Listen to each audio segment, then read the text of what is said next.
Ian and Larissa asked me to read a couple of quotes from a man named John Piper, who's a well-known Bible teacher, and he talks about marriage and how this mystery refers to Christ and the church. And he says this: marriage is not mainly about prospering economically. It is mainly about displaying the covenant-keeping love between Christ and his church. He says, knowing Christ is more important than making a living. Treasuring Christ is more important than bearing children. Either way, it is short. It may have many bright days, or it may be covered with clouds. But if we set our face to make of marriage mainly what God designed it to be, no sorrows and no calamities can stand in our way. Every one of them will be not an obstacle to success, but a way to succeed.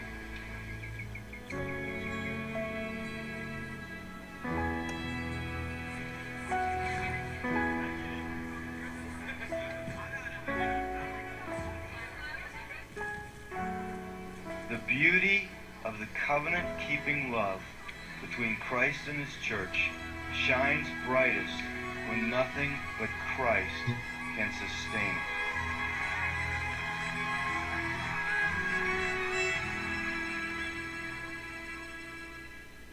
it. Ian and I first met in 2005 at college and had a blast for 10 months getting to know each other. And I was looking through and I found one of my favorite pictures, which I think was actually taken right before his accident. He set up the camera on his tripod, and it's just a classic Ian face that to me sums up who he is.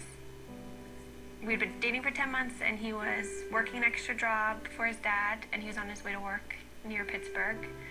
And we got a phone call that he had been in an accident, and we didn't know if it was when he got to work or on his way.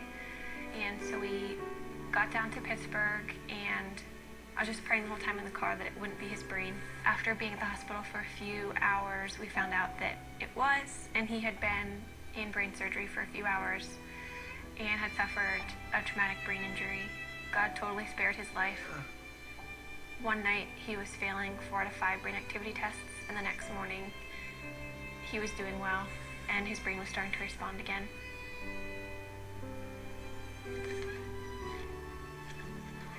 I moved in with his family after the accident, so I was really involved in his therapy and just did whatever I could to make his life fun.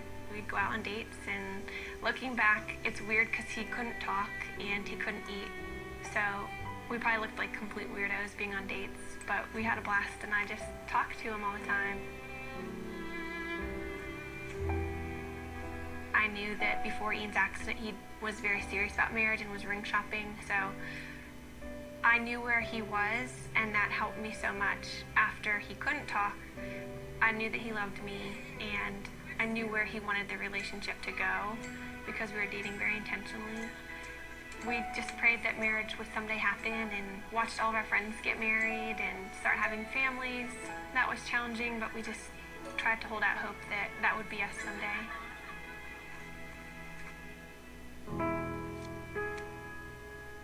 This is our board of gratefulness, and we encourage anybody who comes in to write a note of something that they're thankful for. It could be really small. Mine is just Saturday mornings, and it's just a good way that we found to be just practicing gratefulness. And Ian, I think half of yours say my wifey, which is pretty cool.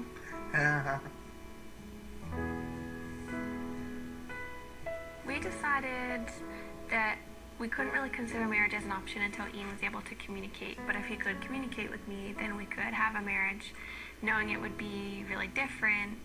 But as long as Ian could talk to me, then we could make it work. So once Ian began communicating, it became a little bit more of an option. And then we just kind of watched Ian progress. Hi, husband. Hi, wifey. How are you? Yeah. What? How are you?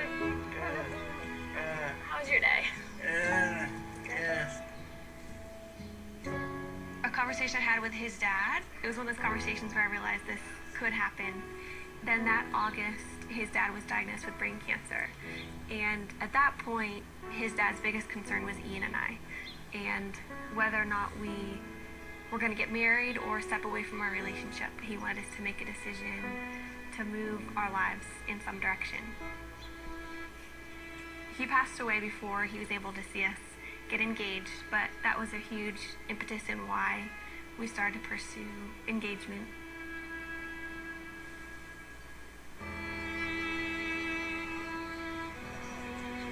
Throughout premarital counseling, we just used this momentary marriage.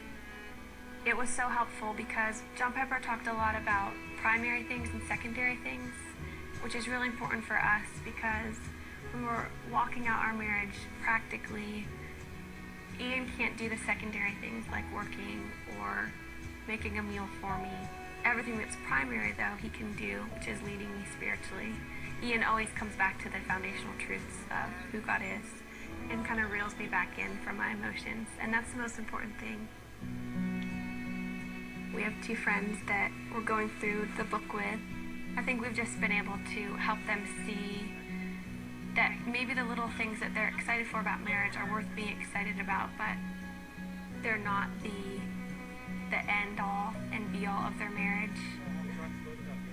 But we also have so much to learn, and we're learning from them and things that they share because our relationships are different and we can glean different things from each other. I think what helped us in deciding to make this commitment to each other, at least for me, is knowing that Ian wouldn't have left me if the roles were reversed, and that we love each other and we know that God's going to be faithful to our marriage. We're able to love each other with, I think, a more Christ-like love because of Ian's disability, and just to understand that picture a little bit better than if you were healthy. Yeah. Agree? Yes. What about God enables you to have a happy marriage? You know, What? he's awesome. He's awesome. Yeah.